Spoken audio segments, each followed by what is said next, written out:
Alright, buddy, welcome back to the video. I got a bit of a sore throat, so I'm gonna try to thug this one out. I might not be as hyper than the usual. But scariest fighters in each weight class. Let's get through it. Heavyweight Tom Aspinall, pretty obvious. I mean, we all know. Great fighter, super well rounded, great stand up. He's fast, strong, his power, his good grappling. He's finished essentially all the top contenders. I guess you could argue Cyril Gane when he hasn't, but I think unless Gane brings a gun into the arena, I don't think he'll get out there alive. Tom Aspinall is going to finish him for sure. He has the shortest average fight time. He's spent literally a second in bottom position. He's second in finishes, third in subs, and fifth in KO such TKO wins among heavyweights. Obviously, cardio, we don't know how good his cardio is because he's never gotten to like a round 3 or 4 situation. The furthest, I think our last took him to 3, right? And he's never gotten like a gas situation, you know what I mean? No, I don't know. Anyways, he's had injury history, rib injuries, and knee injuries. And I think a lot of oblique kicks are coming in his future. I think, especially if he fights a Cyril Gane, he'll get oblique kick to the knee that he blew up, and that's been bugging him ever since. He said still, but he's relatively healthy. He can get clipped. I guess that's kind of a filler con because I don't know if you've seen the video where it's like every time Tom Aspinall was in danger, it's about 53 seconds, I think, and about 35 of it is him finishing people, and about like a little bit of it is him getting clipped. We all know how it goes. It has fights go. They start out, it's a wild brawl. He gets clipped, touches the guy once, guy goes down, fight's over. Another pretty obvious one in light heavyweight, Alex Pereira. I mean, great fighter, phenomenal stand-up, underrated IQ when he has his IQ. We'll get to that. He's a 2-division MMA champion and kickboxing champion. He's got an insane activity rate and finishing rate. Like, he's good, dude. I mean, he's first in significant strike accuracy among active light heavyweights, and ninth in TKO wins. Grappling, we really don't know if it's good, if it's bad, if it's average. I mean, I trust Glover. Glover said it's pretty good, and I assume that means it's average. So I trust Glover, the guy he rolls with relatively daily, over what the analysts might say per se. We've never really seen it. There's not enough to gauge what his grappling is, and that's always a question mark for him. Khalil slash Elevation kind of deducted his scary factor a little bit. It kind of showed that he isn't some invincible machine that knocks everybody out round run. And then the momentary lapses of IQ thing I saw with Alex Pereira. I mean, like the front kicking round one with Khalil, the first Izzy fight in MMA when he came back and he got clipped and then he knocked out Izzy, and then the second time when he got clipped and finished, like he has these moments where he'll just go for the kill and he doesn't really think about, is this the best thing I can be doing right now? But yeah, that's really his only issue, I would say, other than the grappling, because we don't really know. Middleweight, Shar Magomedov, if you kiss your girlfriend in a mall in Dagestan. He's a decent fighter, you know. Good stand-up, unique style, I guess. Undefeated striking prospect. 50% finishing rate in the UFC, 80% finishing rate in MMA with 12 knockouts. Is pretty solid. Sean Strickland, if you are Jew, is an honorable mention, but I will not be discussing that for obvious reasons. Shar's grappling and takedown defense is absolutely atrocious. I mean, he put up one of the most blatant fence grabs in UFC history. I mean, he was squeezing that thing like the fence instead of actually like trying to stop the takedown. He just said, "I'm going to grab the fence instead," and didn't get taken down. It was Jason Herzog was a good ref. It was insane. It was abhorrent. I think Jason Herzog was being paid off by the Saudi Arabian government at the time because he's either in Abu Dhabi or Saudi Arabia. Interesting, isn't it? Now, I can't show the video of what that picture is on YouTube because all my videos are like age restricted right now. Like half of them are. I have my school account and I check if my videos are age restricted, and like half of them are age restricted. So yeah, but you can pretty easily find it on YouTube. I also think like Daily Mail and stuff has posted it. I'm gonna get to my notes here and I'm gonna like set the scene, break down what happened. Well, it first starts out with a larger man, like not fat, but not athletic. Larger dude. You can picture the build. He's probably about 6'2", 6'3", because Shar is like, I don't know what Shar's at, but he's bigger than Shar. He's a lot bigger than Shar. He's not super athletic. He's not super fat. He's kind of in the in between. It's like a out of camp light heavyweight type build, like a Jan Blachowicz type build. He's a bigger dude. He's not huge, but he's not small. Is in an elevator with Shar Magomedov and his girlfriend. He goes to kiss his girlfriend, a sign of affection in other cultures. But I believe it is a violation of Sharia law to do that in public. So Shara tries to punch him in the elevator. And then they get in a little scuffle, but Shara can't do his 720, 360 double spinning ninja star shadow kick, whatever stupid crap he does. It's an elevator. It's a tight space. So he just has to get beat by a dude with no formal training, just someone bigger than him. But Chara's ego is bruised because not only does this guy have a girlfriend and Chara doesn't, and he's a big professional Dagestan striking whiz. He can't lose to some random guy in the street. So he basically hides outside of the mall exit, which by the way is concrete floor. Keep that in mind. Waits for the guy to come around, sucker punches him with a clean right hook on the chin, drops the guy, and then steps on his head like Pride FC, like Vanderlei Silva stomp on your head style. By the way, it's on concrete, which you could have very well killed the guy. And this is all because he kissed his girlfriend in an elevator. Now, I don't want to get into like the religious connotations of this, but I have a Muslim friend. He's very chill, and I think generally, just off of him, he's my judgment of Muslims.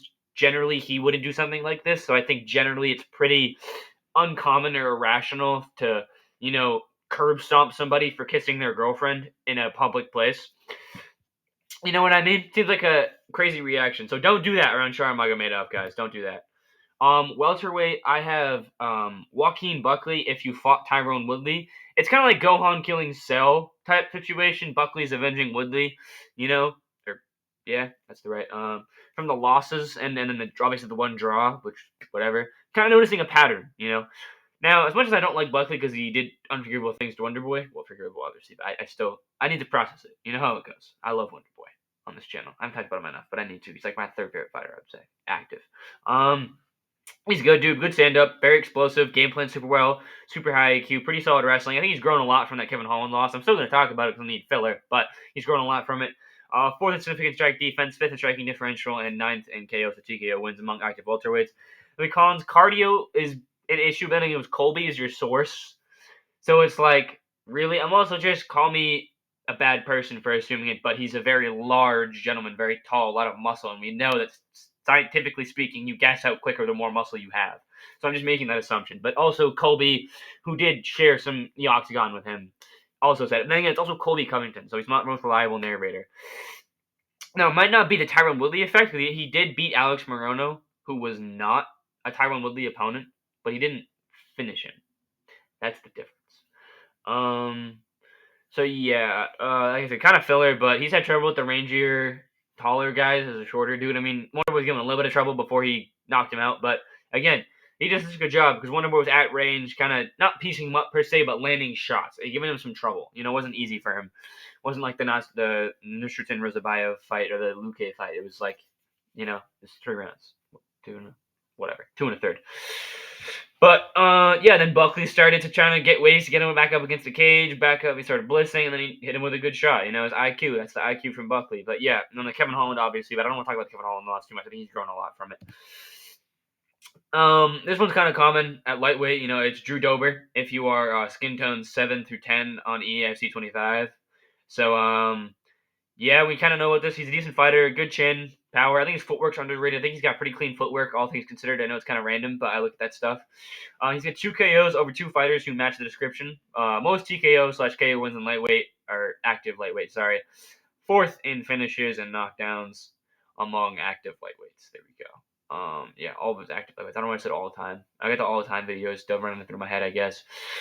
The cons, he's lost some of these matchups, the skin tone 7 to 10 matchups on the AFC 25. He's trying to be as like tongue in cheek as possible. He's lost some of those matchups in the regional scene. I think it's regional MMA, and no one really cares about regional MMA. Dober is kind of old. He's like 36, 35. He's not really evolving skill wise or like physically. He's not going to get any better. He's just going to decline physically. I don't think he has much left in the tank. I don't even think he could be a gatekeeper. I don't even know if he'll be like that highly valued unranked guy at this point in lightweight. I just think he's going to get phased out super soon. I don't know if there's really anything he can do. His game is very limited. He kind of just, I'm going to put you in a corner and try to knock you out with my hands. It's not like he does that much else. He did a good job against Gene Silva. I think he still would have lost the fight even if he didn't get cut as badly. But he does good. He's good for what he's worth. He's kind of just a guy you throw on a fight night that'll give you an entertaining fight and make the fans happy. And he's a cool dude. Yeah. What else is there to say? I honestly want him to go to 170 and be like a can crusher at 170. Just spare the weight cut and get your knockouts, get some records, be like the new Matt Brown, you know. Um, Featherweight, Josh Emmett, if you believe in flat Earth. This is a very. I wanted to do Bryce Mitchell if you were a liberal slash believed in evolution slash believed in round Earth, but Emmett already got the win for round Earth over the flat Earth. So I wanted to be unique here. I guarantee you there's another fighter on his regional resume that was also a flat earther that he brutally knocked out. I guarantee you. Find it for me. I will just I guarantee you. Anyways, I also want to talk about Josh Emmett. I like him a lot. Josh Emmett, very underrated for my opinion. He's good for what he's worth. You know, he's gonna be a top 7, top 8 guy. He's never gonna be top 5. Never going to be a title challenger, no offense, but he's good for what he's worth. Another guy like Dober, but he's more of a skilled Dober. It's like put him on a fight night, he'll get an entertaining fight, get a crazy KO, do something. He'll get a good scrap in, you know? Crazy power, good wrestling, very good chin, very good cardio, super underrated cardio in my opinion. We kind of all saw what happened the last time he fought a flat earther, so let's feed him another flat earther. Let's Eddie Bravo. Let's get Eddie Bravo in here. Let's get Alex Jones in here, guys. Come on. Emmett's first in knockdowns, bottom position percentage, and 5th in KOs to TKO wins among active featherweights. Now the cons, I don't think there are a lot of flat earthers who are also UFC featherweights to get him matchups because we already know Elite Taporia is technically a round earther because he beat him, but we got to find somebody. There's got to be somebody else. I wonder if Yusuf Savala is a flat earther. I feel like he has some flat earth vibes. If he beats Calvin Kattar, they should give him a Josh Emmett. Josh Emmett get another brutal knockout. Trust me.